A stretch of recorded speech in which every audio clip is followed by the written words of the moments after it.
राहुल गांधी जी की भाषा अमर्यादा और अहंकार से भरी नजर आती है।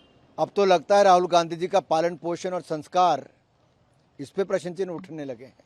एक महिला विदेशी राष्ट्रीय अध्यक्ष पर अभद्र, अमर्यादित और ओछी टिप्पणी करना, ये राहुल गांधी जी और कांग्रेस की मानसिकता दिखाती है कि वो सत्ता से बाहर ऐसे दिखते हैं जैसे बिन पानी मछली तड़पती है, वैसे राहुल गांधी और कांग्रेस पार्टी तड़प रही है। राहुल गांधी जी के लिए मैं इतना ही कहूंगा, मुंगेरी लाल के हसीन सपने।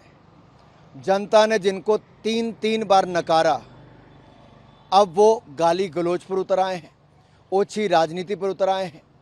राहुल गांधी जी की भाषा अमर्यादा और अहंकार से भरी नजर आती है। राजनीति में मतभेद लोकतंत्र का हिस्सा है, लेकिन अशोभनीय टिप्पणी, संवैधानिक पदों का अपमान, ये एक आदत सी बन गई है राहुल गांधी जी की। अब तो लगता है राहुल गांधी जी का पालन पोषण और संस्कार, इस पे प्रश्न चिन्ह उठने लगे हैं। कांग्रेस की मानसिकता उजागर हो रही है। भारत की गौरवशाली राजनीतिक परंपरा रही है और इस गौरवशाली राजनीतिक परंपरा का अपमान बार बार कांग्रेस पार्टी के नेताओं ने किया, विशेष तौर पर राहुल गांधी जी ने किया है। आप कल्पना कीजिए, एक महिला विदेशी राष्ट्रीय अध्यक्ष पर अभद्र, अमर्यादित और ओछी टिप्पणी करना, ये राहुल गांधी जी और कांग्रेस की मानसिकता दिखाती है। दोनों कांग्रेस के वो नेता जिनकी परिवार की महिलाएं उच्च पदों पर रही, वो एक महिला राष्ट्रीय अध्यक्ष के बारे में उचित टिप्पणी करें तो महिलाओं के प्रति कांग्रेस की सोच क्या है दिखती है। महिला आरक्षण का कांग्रेस विरोध क्यों करती है ये दिखता है, और जानबूझ के डिलिमिटेशन बिल क्यों नहीं पास होने देते ताकि महिलाओं को 33% आरक्षण, ये दिखता है।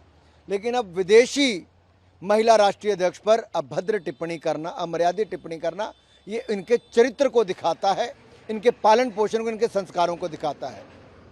नेता प्रतिपक्ष राहुल गांधी जी सदन में और सड़क में दोनों में पूरी तरह से विफल रहे। ना युवाओं ने उनको घास डाली, ना सदन में उन्होंने चर्चा होने दी। जब चर्चा हुई तो चर्चा में भी 2 शब्द पेपर लीक पर नहीं बोल पाए, कोई सुझाव नहीं दे पाए कि इसमें क्या बदलाव करना चाहिए। और अपनी सरकार में जब उनके कांग्रेस के शिक्षा मंत्री थे, जिनके समय 17 पेपर लीक एक राज्य में हुए, उसको कांग्रेस का राष्ट्रीय अध्यक्ष बना दिया। ये कांग्रेस है जो दूसरों को लेक्चर कुछ और देती है और स्वयं कुछ और करती है। लेकिन जो शब्द का प्रयोग, अमर्यादित भाषा और ओछी टिप्पणियां देश के प्रधानमंत्री और गृह मंत्री के खिलाफ की गई, ये राहुल गांधी की हताशा और निराशा को दिखाता है कि वो सत्ता से बाहर ऐसे दिखते हैं जैसे बिन पानी मछली तड़पती है, वैसे राहुल गांधी और कांग्रेस पार्टी तड़प रही है। इस बार मानसून सत्र नहीं चल पाया ठीक से। शांता जी ने भी कहा है कि नो वर्क नो पे जो है वो एमपीज पर भी लागू होना चाहिए, जो सत्र को नहीं चलने देते हैं। मेरा सवाल केवल एक है, अगर अधिकतर सांसद सदन में मौजूद हों लेकिन राहुल गांधी जी सदन में ना आना चाहते हो, कांग्रेस के नेता चर्चा में भाग ना लेना चाहते हो, तो उसके पीछे कारण क्या था? कारण एक ही था कि चर्चा होगी तो कांग्रेस के परतें खुल जाएंगी, उनके भ्रष्टाचार की, उनके समय के पेपर लीक्स की, उनके समय के उन कांड्स की जो अब जनता की, इस युवा पीढ़ी के सामने आने थे। इसलिए कांग्रेस कभी चर्चा ही नहीं चाहती थी। हमने कहा हम हर मुद्दे पर चर्चा करने के लिए तैयार हैं। जैसे ही नीट पर चर्चा हुई, कांग्रेस के 100 पेपर लीक्स के मामले सबके सामने आ गए और कांग्रेस के पास कोई जवाब नहीं था। हमने ये दिखाया कि हम कैसे 10 साल की सजा और 10 करोड़ रुपए का कड़ा दंड उन लोगों को देंगे जो पेपर लीक के मामलों में शामिल होंगे, लेकिन इस पे भी कांग्रेस का कोई सुझाव नहीं आया।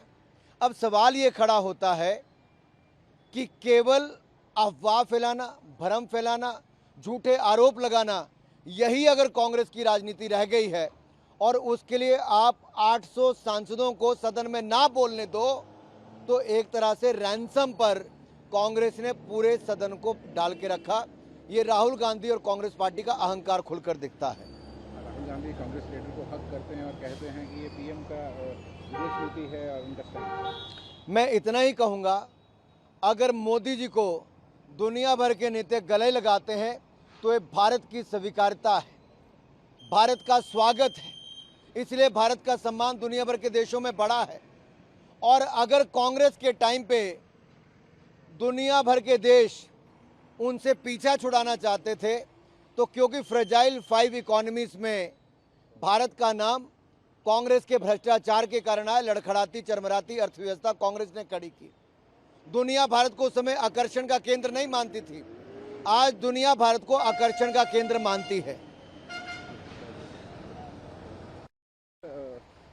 ईरान वॉर को लेकर के राहुल गांधी का मानना है कि पाकिस्तान जो है वो बेहतर स्थिति में आ गया है, बल्कि भारत को वहाँ होना चाहिए था। राहुल गांधी जी के बयान अधिकतर चीन और पाकिस्तान के समर्थन में ही होते हैं। और एक बार फिर राहुल गांधी जी ने बता दिया कि उनको पाकिस्तान ही प्यारा है, चीन ही प्यारा है, इसलिए उनकी तारीफों के पुल वो बांधते नजर आते हैं। और जब चुनाव आते हैं तो पाकिस्तान के नेता भी राहुल गांधी की तारीफों की पुल बांधते रहते हैं।